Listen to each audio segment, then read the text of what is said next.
All right, hello, good people, and welcome to YakShaver Sprint Review.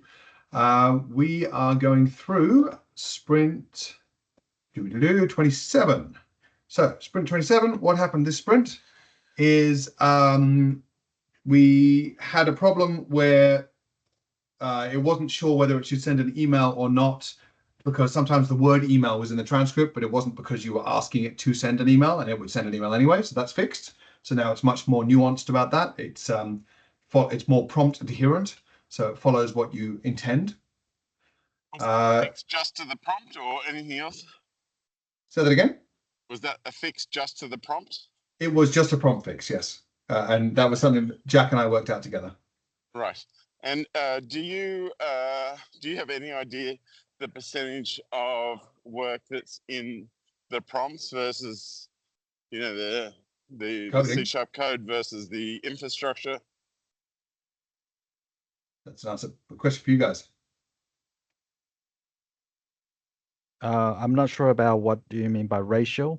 Yeah, no, ratio. So I think what he's saying is how much of this work is prompt engineering and how much of it is coding. I think it's 99% coding. That's my guess. I think Rick and Stephen have not done a single prompt the entire project.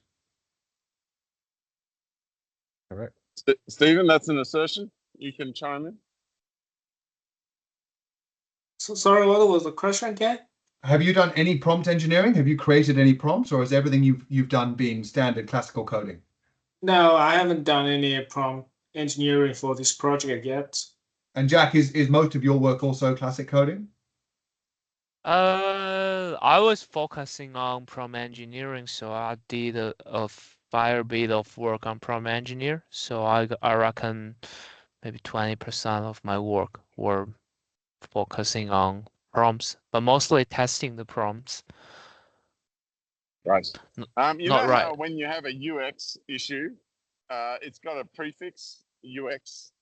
Would it be useful to have a prefix of I don't know, AI or GPT or prompt or something? I mean, it's got the word prompt in it. A lot of the ones where it has that kind of issue, it often has the word prompt. Mm-hmm.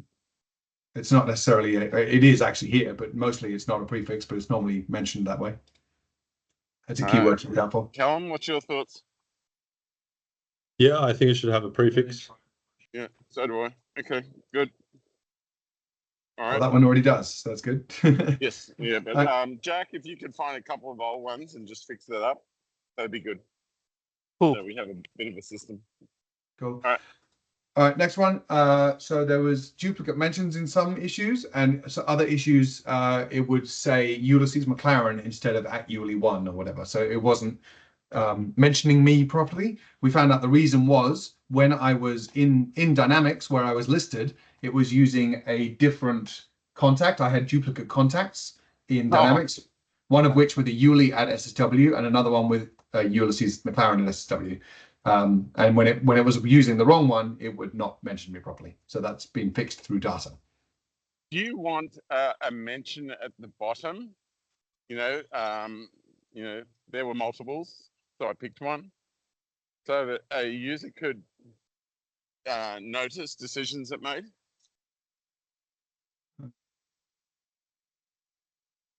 Because not everyone will have the benefit of having a software team. Yeah, it's true. So you could have a little note at the bottom, just more information, disambiguation dash, found. I made an assumption. It said Jack, so I chose Jack, yes. but there was more than one Jack or something. A note. Okay. Well, guys, is that data? What does it do currently when it can't figure out which project to assign it to?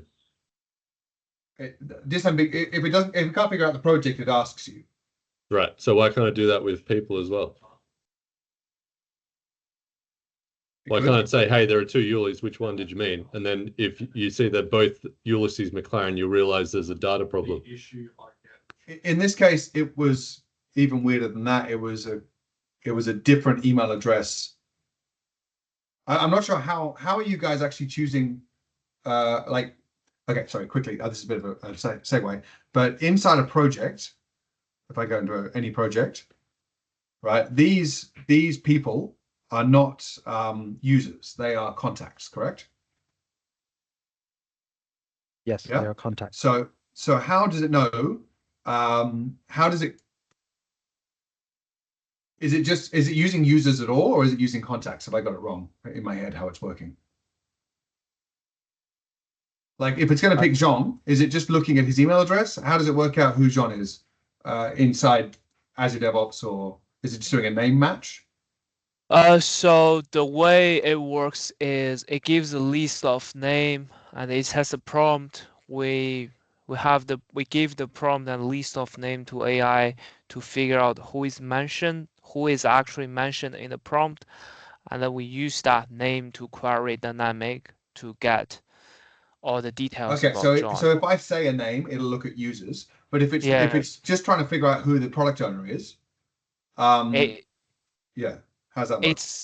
It's for the project detection. So we give a list of project in the prompt, we get what project it is, and we query that project, and Yeah, from so that this is the project. page I'm on right now, right? Yeah, But I think so. this is not a user. This is a contact. So Yeah, is it looking for the email address, or what's it doing? it's looking for your email address, and Okay. it goes to search you in the graph. But the thing that I am a little bit confused is why would we need a contact and a user in the CRM? Like, isn't it a duplicate? But Kind of, but the problem is that for instance here, this is a client project, and so the product owner would be a client, not a user. cool, Yeah. understand. A user should be someone in SSW, right? Users are Cool. just SSW people, that's right, yeah. Cool, understand that. Okay, so that continues Adam's question then. If it finds an email address that doesn't appear in the graph, should it tell you that, or like would that be one of the errors that it could come up with? Like, because it's not a blocker for it at the moment. It just ends up with a CC with an @mention that's not linked. This is kind of a technical debt because when I look at the code, if we can't find anybody related to that email address, we just use that person's name for @mention. That's why you're not @mention, but it says hi Ulysses. Yeah. Okay, all right. Jack, I wouldn't call that technical debt.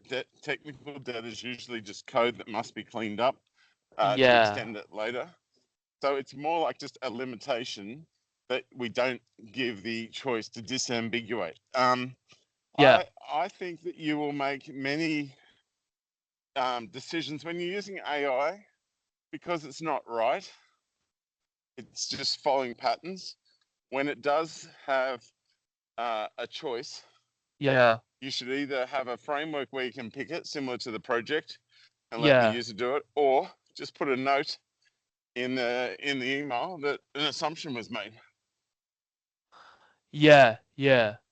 Right, understand. Like we found A and B might be the person. We made an assumption it's A, but we still CC B in case, something like that, right? Yeah. Yeah. And would that note end up being in the PBI in your mind, Adam?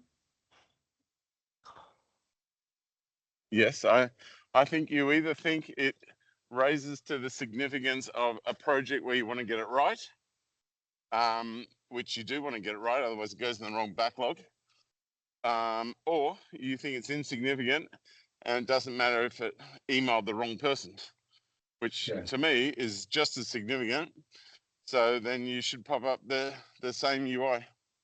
So do you want to go down the route of like blocking the PBI creation until it has an answer it's happy with? I would, because otherwise it's going off to the wrong person, isn't it? Yeah. Yeah.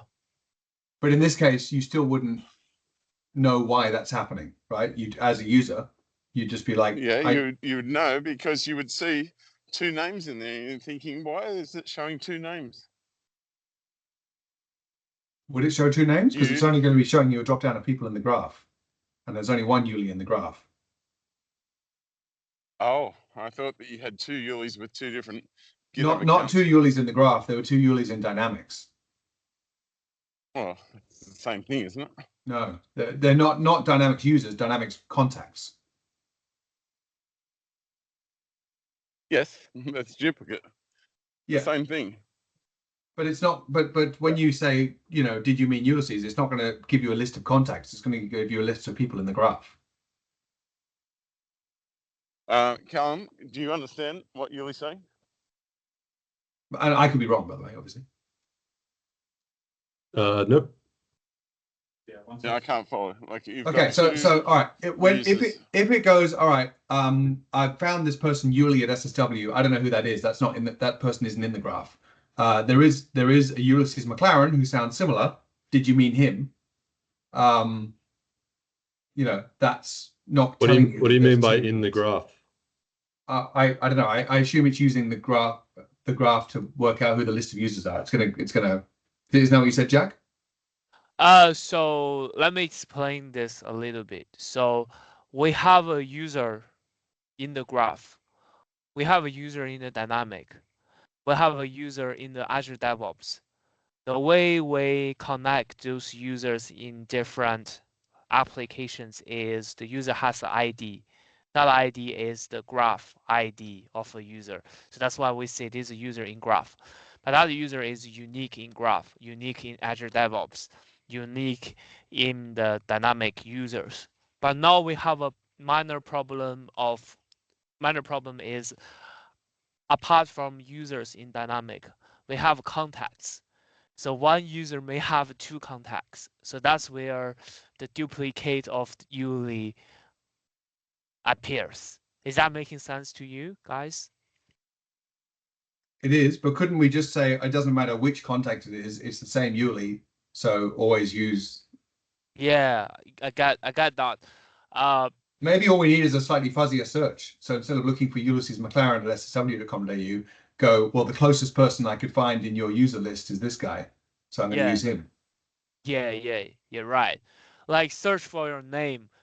Yeah, like let's say, but for the tech lead and product owner, we don't really have a problem of disambiguation because that person is already there.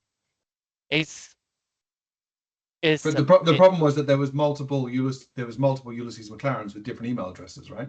And we had the wrong one. Yeah. And that could happen to someone else.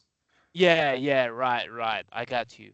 So I think the solution is to be more, I suppose, be more lenient in the search. So go, all right, look for Ulysses McLaren at ssw.com.au. I can't find him, so therefore I'll widen my net and look for anyone called Ulysses McLaren. And give the user the option to select from people. I don't think you even need to select then. You just go, well, this is most likely that person because they have the same name and they're at the same company and there's no one else who has that name. Right. And then you only need to do disambiguation if you say Jack and you don't know which Jack you're talking about. Right. All right, let me save that quickly. Give me a sec.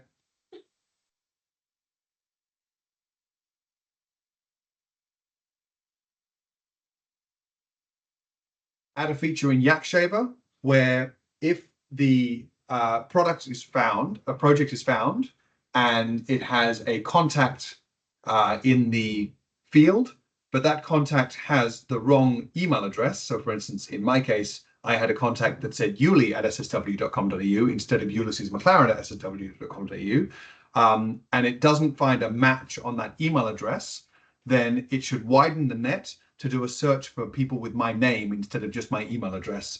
And then if it finds that, it can use that. If after that search, it then still doesn't find anyone, then it should pop up a disambiguation box the same way we do currently with project and say, hey, you mentioned this person, what I thought I heard, but I couldn't find a user. Here's a list of users. Who did you mean? Cool. That covers everything? Yep. Okay, beautiful. All right, Teams bot. So this was Brady's issue. Now, before you move on, yes, I love the use of YakShaver within the sprint review, and it's good to get that decision short-circuited and captured. I just want to check how many people was like fully understood what Julie said. Stephen, did you understand? I was trying to understand. Yeah. Okay. Josh? No, I'm a bit out of the loop. Okay, all right. I think you got to call that out then. Rick, did you understand it? Yes, I do. And Callum? I have concepts of an understanding. Right. I wouldn't be able to explain it to you. Jack, did you understand? I think I understand it. All right. So Josh, Jack, and Callum, you need to go and rewatch that video Yeah. after this. Yeah, that's all right. No worries. Let's keep going.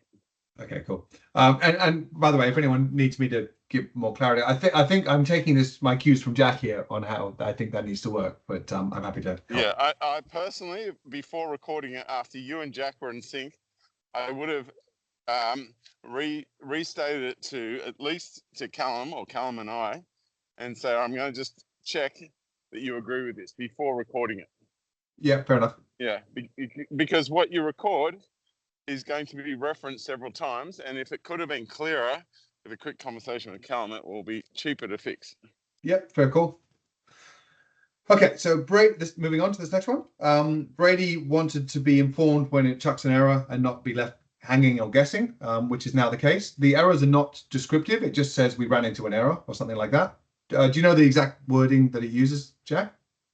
Let me check the code base. Right, something along those lines. So basically, it just says there was a problem, as opposed to telling you this is the error we ran into. But at least they're not just left hanging.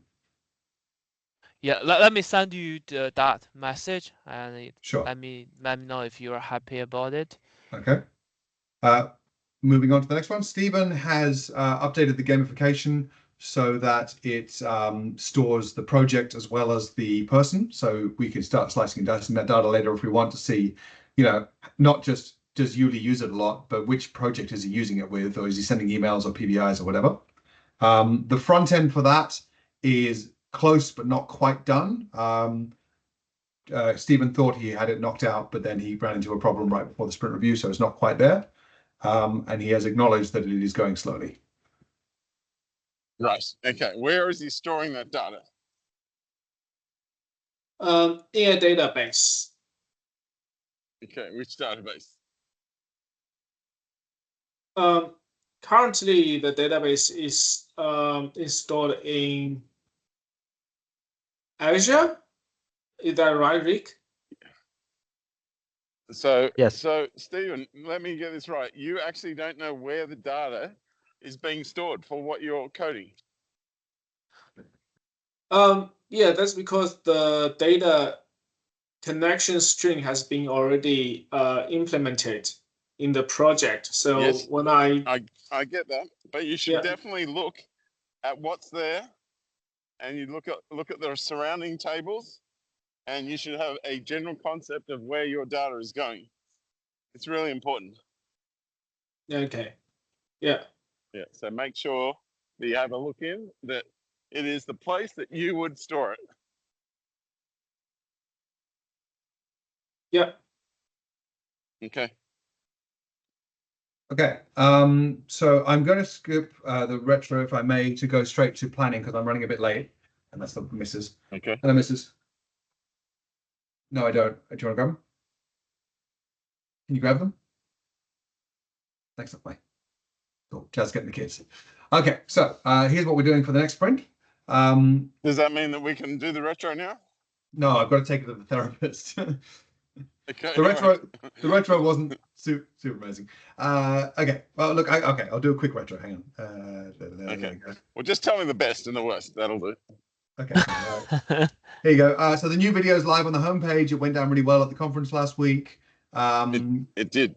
It really did. Yeah, that was great. Yes. Some of the canaries, I don't know if you remember, we wanted to get the canaries happy. 2 of them are now happy. Yes. We've still got more to go. So the sprint goal, Brady and Pierce now have what they asked for done, which is good. So we still need to do Gabby and you, and then we'll have all the happy canaries. So dramas, I was whinging about gamification taking too long. Stephen was whinging about it being difficult to get gamification done. I don't know if you're aware, but there's a problem with getting the CCs automatically mentioned. It's doable, but it Right. requires us to do a subscription, which is going to cost us money. And we thought we had a way around it, but we didn't. So we're going to have to pay that money, which sucks. And also, Teams channels have been down for over a week. You can't YakShave in a Teams channel at the moment, which is bad. That needs to be fixed. That's very bad. One more thing that I would just recommend. Yeah. The fact you don't have to jot it down if you don't want to, but I just want Stephen to know. I'm very keen on knowing the data. What I don't want to do is not get told the data because you're trying to polish up the UI. You should at least tell me, hey, Adam, I'm trying to get this UI. I know it looks ugly, but here it is. You can see the top 10 users and you can see the bottom 10 users. There you go. Okay, yeah, So that's a make good sure, idea. try to get some value to me. Yeah. Because you've spent, like, imagine, you're working for one of our clients. You have spent a lot of time and therefore money, and he still doesn't know the answer to the basic question. Okay, yeah, that's good Okay. suggestion. All right. Yeah. Okay. All right. Keep going. Okay, so moving on to planning. We've got quite a lot in, but a lot of them are low-hanging fruit. So the URL. So actually, no, that's wrong. I should rename that one. It's not. Oh, sorry. Do you have epics, Yuli? They're not. Sorry. Rick and I booked an hour last week to fix up our epics to make them more useful and readable, but you and I ended up spending that time together, so I didn't get to do it. So we've rescheduled it for tomorrow. No problems. Okay, and so then you'll be putting in the sprint reviews at that point. They are in there at the moment, but they're not super useful. I'll show you what we've got at the moment. Okay. This is what we have. So CTF, improved user onboarding, Canary deployment, and YouTube channel. Okay. Not super useful. All right. Okay. So that will be improved all this week. Because obviously from the conference, we got a bunch of people that would like to be testing it out. So we do need to work out. We do need an item there for tenants. Yes, definitely. Yeah. Cool. And do they get their own database or do they get a fresh database? Do you know that, Stephen and Rick? You're not muted, but I can't hear you. Oh. No, we don't. No, we don't know the decision yet, but Okay. that's something that we need to work out. So you better work it out soon. So yes. No, I agree. All right, so here's what we got going on this week. Getting a screenshot into the PBI is almost done, so it's in review. Not a URL yet. That was trickier, so that's gone into a separate PBI to try and fix that later. Cool. Explicit assignment logic is important. It's causing problems where, for instance, SSW rewards can't be YakShaved at the moment because of this. So once this is fixed, that will fix that as well. That means that a PBI will only be assigned to someone if you specifically say that, as opposed to just happening automatically. We want to add, I like this one. We want to add a move to button for PBIs in YakShaver. So when you get this, you have open PBI. Next to that will be a move to button. So if you decide it's in the wrong project, you click move to, you select the project you want it to go to, and it moves. Beautiful, but that's gold plating. I don't think that should be in this sprint. Maybe. It's just pretty cool. I don't know. Speaking of gold plating, the cancel command, which was in my video, which is why I decided to pull it in, where you halfway through shaving a yak decide, oh crap, no, I didn't want to do this. No, cancel, don't do it. And then it won't do anything. Beautiful. I like that. This is Rick's main thing, and it's the sprint goal, which is fixing the CC, like mentioning the CCs and fixing broken channels at the moment. Ensuring only relevant people are mentioned in the PBI. So for some reason, Adam, at the moment, you are mentioned in a bunch of PBIs where you're not part of the team, and it just mentioned you. We don't know why. So we need to fix that so that it mentions people who make sense. At the moment, you have to toggle it on or off separately for channels and everything else. So that will be hopefully fixed from the CC PBI, but we want to test it and make sure. We're moving the product page to Tina CMS, and we have Betty this week. I totally forgot about that, guys. We need to pull, I'll do this with Betty tomorrow morning, but we're going to need to pull in all her design PBIs into the sprint. Yep. Update the purchase budget on Azure. I think this is just because it keeps on whinging about going over budget because the budget sets like $30 a month or something. Yep.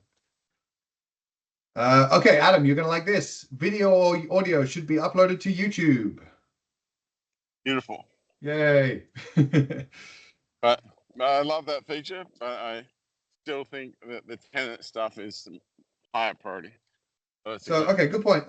Rick, when we go through this tomorrow, when we're doing the epics, let's make sure we actually have PBIs for that tenant stuff, because it's not Yep. front and center for me at the moment. Yeah, we do Even have. if you just have investigation ones, Yeah. Rick, so you're not doing anything, but you've thought about it and you've got a plan. Yeah, Yes. that's fair. Yes. Okay, cool. So gamification, this is the front end, the UI. It's almost over the line. You just got to finish it, and it'll end up being a card like this, similar to how we do it in SophieBot. This is a really easy one. This is just improving the confirmation message when YakShaver was turned on, saying, "Okay, you're ready to go. Go shave some yaks," whatever it is, something friendlier, and a bit more descriptive. By the way, I just want everyone to observe that Yuli is selecting each one as he talks about it. It's a small thing, but it makes it very easy. Excellent. Okay, so we want to have a notification for telling you, okay, we haven't shaved this yak yet, but we're on it. You know, so as soon as you record, Teams message you and says we're on it, we're doing something. So you're not left waiting for an error or a result. Great idea. Who thought of that? It was, I want to say Seth. Seth or Brady? That's Yeah, their that's idea. Great. It's Brady. Okay, cool. I would move that. I would move that up. It looks like YakShaver is so slow when you don't know it's processing. Okay, fair enough. I'll put that up higher. Okay, disambiguation. When you cancel at the moment, it just does a little message, but it doesn't really tell you what it did, so making that clearer. Having a profile picture on the email. So at the moment, emails from YakShaver, just say YS or SY or something. They don't have the logo, so that's an easy fix. So we're going to do that. And I'm just going to move that right up as well. You like that one? Really nice. Okay, cool. Yeah, it's beautiful for branding. Yeah, fair enough. Okay, cool. Put that up. Thank you. And then I'm just going to keep chasing canaries. But for the record, once we fix channels, I think we're good to go with the CTF. Well, not if you don't have a tenant experience. Sorry, a CTF for internal, meaning as everyone at SSW can use it.